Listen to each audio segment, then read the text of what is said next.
The holographic display flickered in the dimly lit command center of the GSS Harmony, flagship of the Galaxy Council's armada. Commander Ferret stood with his forearms crossed, his crystalline skin reflecting the ominous red glow of the tactical screens. Around him, representatives from 47 species murmured in their native tongues, creating a cacophony of clicks, whistles, and guttural sounds. 9,700 warships, announced Chancellor Vrick, her tentacles writhing with barely contained excitement. The humans will surrender within the hour. Their primitive civilization cannot possibly withstand such force. Ferret remained silent, his internal reservations carefully masked. He had studied humanity extensively during his rotation as an observer in the Sol system. Something about their species troubled him, a quality he couldn't quite define. The Council had deemed Earth's rapid technological advancement a threat to galactic stability. First contact protocols had been bypassed. Invasion had been authorized, but Ferret remembered the human woman he had observed from orbit. Maya, a scientist working in what humans called Antarctica, studying ancient ice and asking questions about the universe that even advanced species rarely contemplated. He had watched her work through the frozen nights, witnessed her determination, her refusal to accept simple answers. "The fleet will enter Earth's atmosphere in 10 minutes, the tactical officer reported. All systems nominal, no significant resistance detected. The armada descended through the clouds like falling stars, weapons charged, shields at maximum. 9,700 ships of war, representing the combined military might of the Galaxy Council. Each vessel carried enough firepower to level a continent.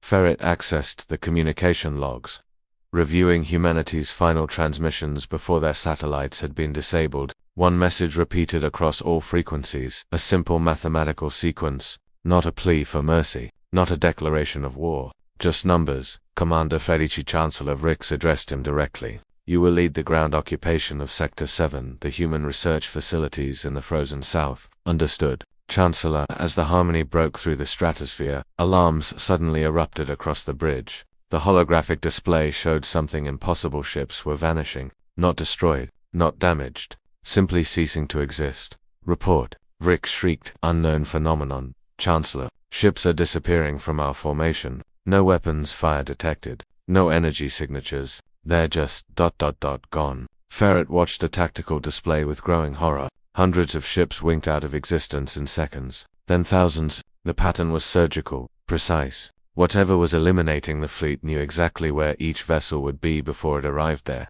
"All ships, emergency scatter," Vrix commanded. "Initiate random jump protocols." But the vanishings accelerated. The Galaxy Council's mighty armada was being erased from reality itself. Ship by ship, with methodical efficiency.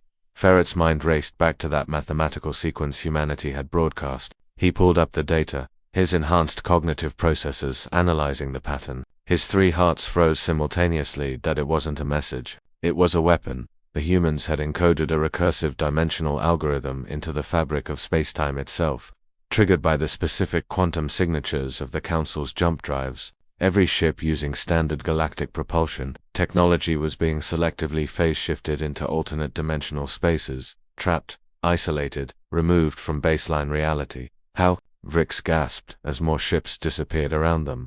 "They're barely a Type 1 civilization." Ferret finally understood what had troubled him about humanity. They didn't think like other species. Where galactic civilization had spent millennia refining existing technologies, humans asked impossible questions. They didn't accept the limitations of physics. They interrogated reality itself until it revealed its secrets. "Chancellor, we need to shut down all jump drives immediately," Ferret said urgently. "The humans have weaponized dimensional mathematics." But it was too late. The Harmony itself began to flicker. In Antarctica.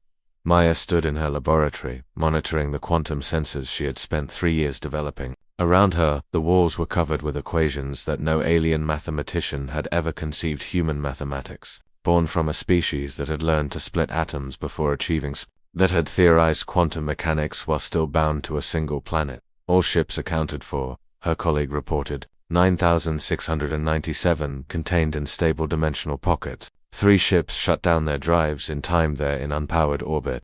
Maya nodded, feeling no triumph, only the weight of necessity. Humanity had detected the Council's fleet months ago. They had studied the aliens' technology, found its fundamental weakness, and prepared accordingly. Not with violence, Not with destruction, with mathematics. Open a channel to the remaining ships, she said quietly. On the Harmony's dead bridge, running on emergency power, Ferret received the transmission. A human face appeared on the screen. The woman from Antarctica, Maya, Commander Ferret of the GSS Harmony, she said in perfect galactic standard. We know you've been observing us. We know you questioned this invasion. Ferret's vocal synthesizer trembled. What have you done with our fleet? They're safe, suspended in dimensional folds, unharmed. They'll be returned when the Galaxy Council agrees to proper first contact protocols. Maya's expression was neither hostile nor sympathetic. It was determined. Your civilization has rules for species that develop naturally. We developed differently, faster, harder. We spent our entire history learning that survival requires both strength and wisdom. The Council will send more ships, Ferret warned. Maya's smile was sad. No, they won't. Because now they know the truth. Humanity doesn't fight with weapons. We fight with understanding. We don't destroy our enemies. We make it mathematically impossible for them to harm us. She leaned closer to the camera. Tell your council that Earth is willing to join galactic civilization, but as equals, not as subjects, not as a threat to be eliminated.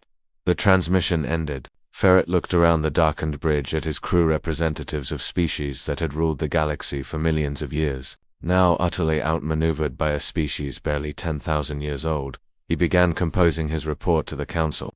Knowing everything had changed. Humanity had passed their test in the most unexpected way possible. They had won without firing a single shot, and the galaxy would never underestimate Earth again.